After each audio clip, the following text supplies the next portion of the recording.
Welcome, everyone, to the Enlightened Entrepreneur. I am your host, Adrienne Rivera, and today I am super excited to be here with Andra Rochason, who is a energetic business and income coach. Welcome to the show. Thanks so much, and great job with the pronunciation. Oh, thank you. I was trying to practice. So you are super interesting because what you really help your clients with is really recoding their energetic blueprint. So if someone is here and they're like, what does that mean? What is the process to do that? What is this blueprint? And how does it, like, how do I know if my blueprint is like good or if it's been impacted for my family? I'm sure there's someone who's like, what does this mean? I need to watch this right now. So what would you share with them about what it means to you? Yeah, I mean, I know the word blueprint for some reason is the way in which I work with people, and it just we kind of have these layers and these past experiences. We have past lives and all of that as well, but I won't get into that too much. But we have these experiences that put all these layers on top of us. So whether that's experiences with our family, with society, with beliefs that are kind of floating around in collective consciousness, what we've learned, and that sort of forms this blueprint that we have. And so if we are doing really well in the world, and really, I really focus on the energetic money blueprint. So really rewiring that whole money paradigm piece. I also do some soul work and blue money manifesting blueprint stuff as well. But it's really about rewiring these old paradigms that are limiting us, right? Limiting beliefs, limiting programs, limiting thoughts, taking those, rewiring those, releasing any financial or goal traumas, things like that. And then once we've kind of done some releasing, it's really about connecting and up leveling our level of worthy and deservingness, right? So it's just sort of raising that set point so that we can actually call more into our experience. And then it becomes really clear that we actually then have to call in more, right? So we have to Mhm. raise what that is, increase our container, allow more to flow to us, set bigger goals, more outrageous goals, and really own those and start to step into them. And then, of course, to then step into them, there has to be some daring to stand out and to be visible and to kind of take all of the shift and to kind of recode something new so that you show up in a much bigger, more expansive way, and then obviously call more in. And then, really, the result then of this whole journey is that you then embody all of this, right? And so it's one thing to kind of know and think, I think I have these blocks, or I have these restrictions, or I think I affirm that I want this much money. Mhm. You can have that on a mental level, but until it's really embodied at a whole new level, it's really hard to create what it is that we're wanting. And so that's really about kind of going from beginning to end to really rewire and recode so that you have something that lines up with what you actually want to create. I love that. Yes. And we all know that so much comes to us from our parents and from our upbringing and society that's not even ours. And something that you said that really piqued my interest was increasing our container. Mm, And I'm sure there's someone listening right now that is thinking, like, goodness, I can't get past, 3K a month. I can't get past 10K a month. I can't get past 100K a month, like whatever it may be. They feel like they're plateauing no matter what the number is. And so I would love for you to speak more on the container and how we can increase that container and how that feels and how that works.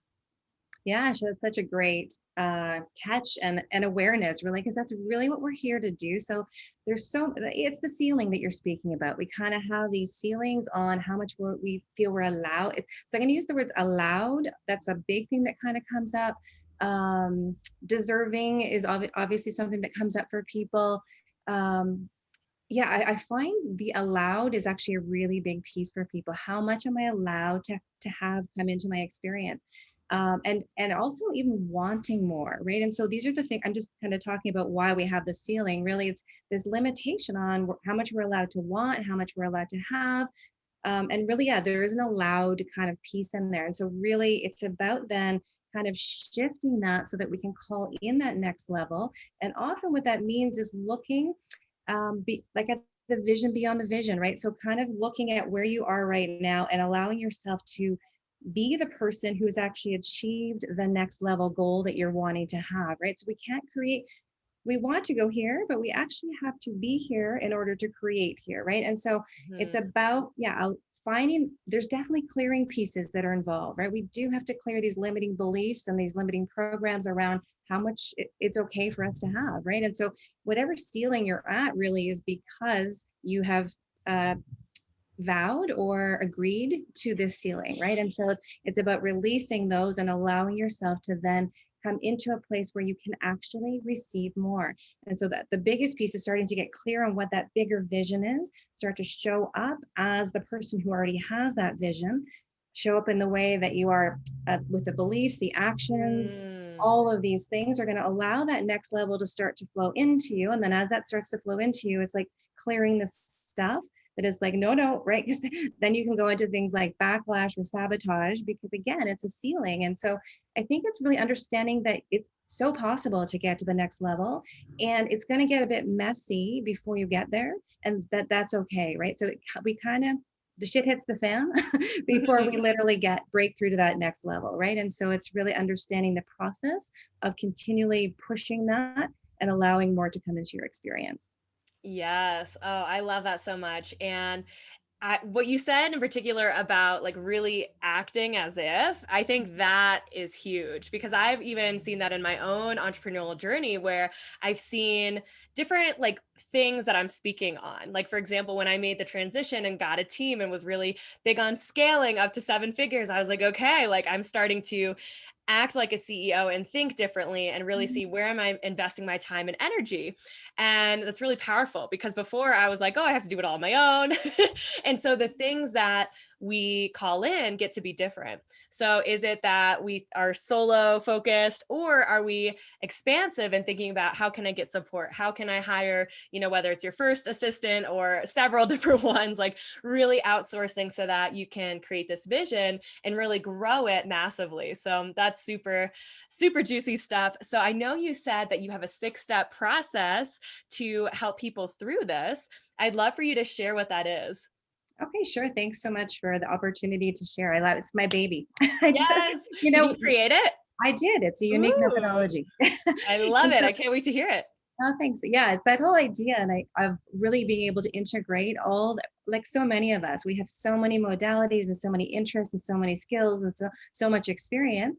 And then, so I'm just sharing that in this moment because I think we all have the capacity to really to create a signature offering that we want to give to the world. And so, yeah, this is called the recode method. So each letter stands for something. So the R is really about rewiring those earliest money paradigms that we just briefly spoke about. And we all have them, right? Sometimes they're really can be really dramatic and sometimes they can be less so, right? It can be an example of, when you're a child and your parents hand you your allowance and you take that and they say, be careful with this, don't spend it all, or right there, even if they didn't say something, just the energy of that is like, there's not a lot here, be really good with it because you're not going to get more, right? So something as Mm. simple as that becomes sort of this inner blueprint, right? And this blueprint starts really young, like at 5 to 7 years old, and then we kind of recreate it, right? And so it's going to show up in a different way, how much we charge, right? All of these things are going to kind of come from that limited, maybe intentional, maybe not intentional experience that we have in the earliest. So it's probably my favorite part of the process because it's really life changing and transformative for people to release. So basically, it's baggage that's not yours, and everybody kind of knows.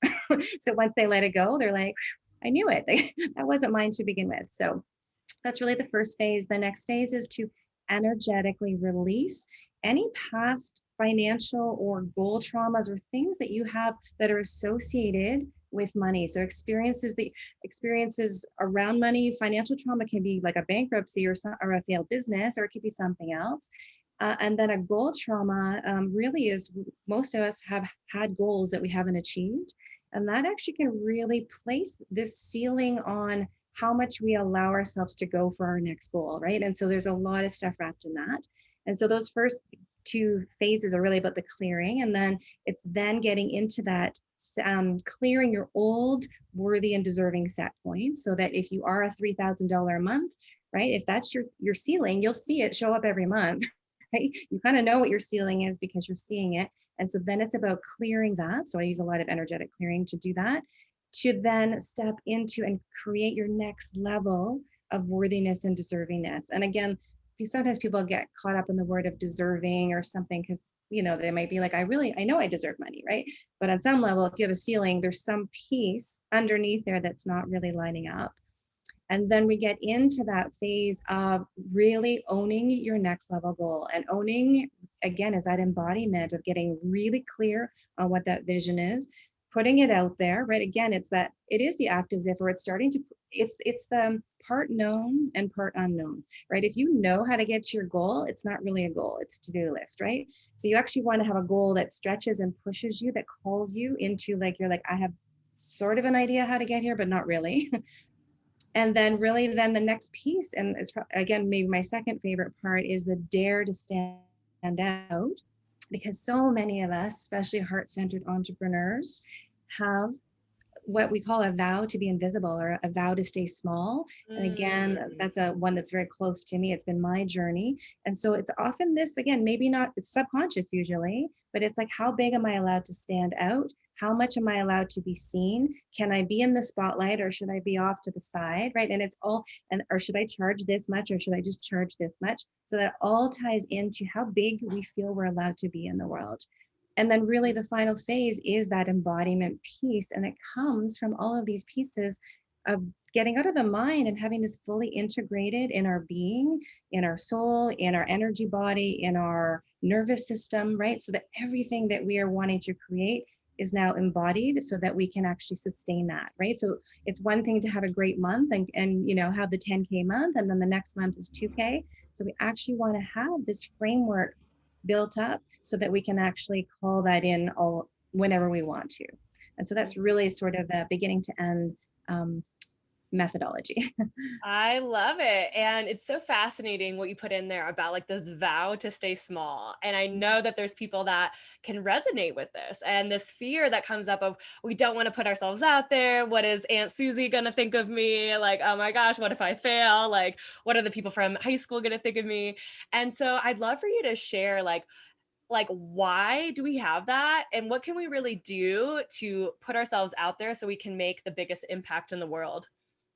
So yeah, I think, I mean, I get, we can blame society, blame, well, blame is not the right word, right? But there are things around us, right? It's like when we're brought up, like, shh, don't be too loud, right? Or you're Mm, dancing around. It's, again, it can be these subtle sort of experiences. It can be, mhm. my experience was really standing out, and then someone creating a rumor about me, and me kind of taking that in, and saying I better not stand out or people won't like me, and then choosing to shrink, right? Mhm. And so it can be, there's just, it's women in general. I mean, I won't say it's just women, but a lot of times it's like there's criticism when women stand out, right? There's all of these things that are sort of, we take on, and it can be personal or it can be kind of global how we take it on. And so that's why it's there, right? And it's really, we're not encouraged to brag about what we do. We're not encouraged. It's literally like, don't toot your own horn.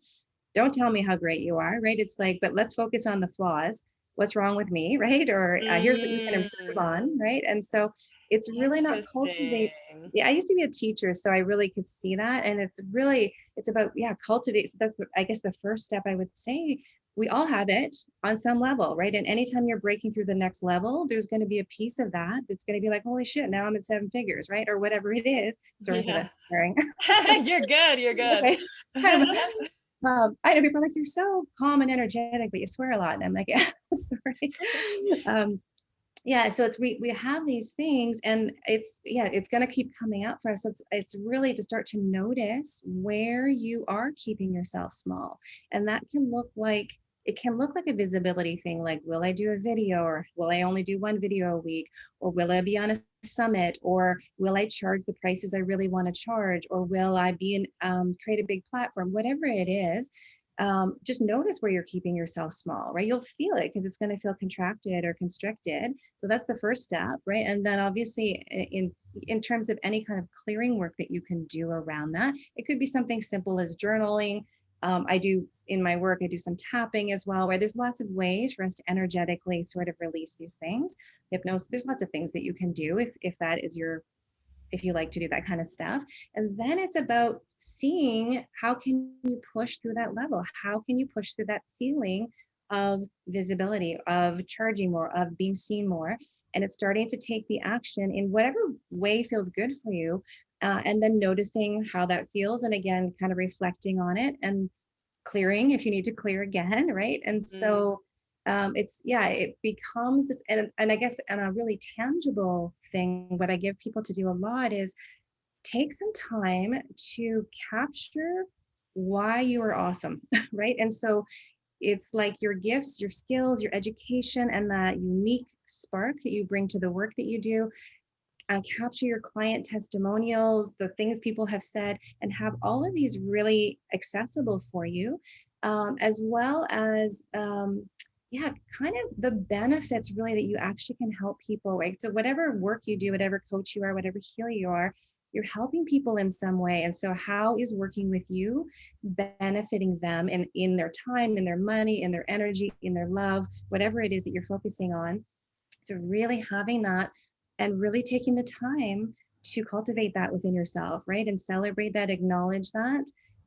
And then I guess the final piece I would say is to capture the next level stuff you're doing, right? So start to capture those successes of like, okay, I did 2 videos this week instead of one, right? And I'm really acknowledging myself for that. I charged $50 more or $5,000 more, whatever it is for you, and acknowledging right. that as well, right? So it becomes this framework of, we call it like rewiring pleasure pathways around your value, what you're here to do, right? Because we're not meant to dim our light, but we somehow do, and that's not what we're here for. Yes. And yeah, like you said, we're not meant to dim our lights. We really get to just be out there. And, it's so fascinating all the things that we can do with personal development, like you mentioned, tapping and hypnosis. And I love all of these tools. But something you said earlier was that we often look for criticism. We often like are almost addicted to it. And it's like, tell me what's wrong with me. Like, and that can really be recreating family things. If your dad only told you, like, hey, you did this wrong, and that's the only attention you got, maybe that's what you're subconsciously seeking out. And Mhm. so if we can really start to ask for, hey, what am I awesome at? Like I'll even have, like, if I have a client that I'm business coaching and I'm noticing that they're thinking, oh, I'm a bad coach, I'm new, I don't know if I'm getting them results, then I would say, like, literally ask them to tell you like feedback, like like what do they love? And a lot of the times they're so surprised, they're like, wow, like they actually love me. And like all this time they've been pushing their clients away, like, oh, they hate me, they're so mad, like, I'm not the best coach, like I could be better, and really putting this pressure on ourselves. So I'm curious if you have anything to add into the conversation with that, like just really how we look at ourselves as coaches and how just the value that we perceive that we give people can really impact us and also our work. Yeah, I think what I would say, one of the best things you can do is really focus on being in your gifts. And another Mm, way of saying that is to be dropped into yourself. Anytime we are outside of ourselves or look, of course, we want our clients to have results, right? Of course we do. And that's a given. But if we are outside of ourselves, worried about their results, we're disconnected from ourselves and our gifts. And often we may not even coach to the level that right? Sometimes we need to coach in ways that are like, here's some blind spots or here's some things you need to look at. And so if we're all worried about the result piece, it actually diminishes our power, because our power comes from us, and it also diminishes our actual coaching, right? Because on some level it's outside of ourselves. We don't create anything outside of ourselves, including results for our clients, right? It all comes from within. When you're tapped into your gifts and your brilliance, you have gifts and brilliance, and when you really own those and lead from that place of in a place of service and in a place of holding the intention and the vision for your client, then they will step into that. And that's all you really have to do, right? And so I so get that, because it's been a journey for me. I'm like, oh, should I give them more? Maybe I should help them a little bit more, right?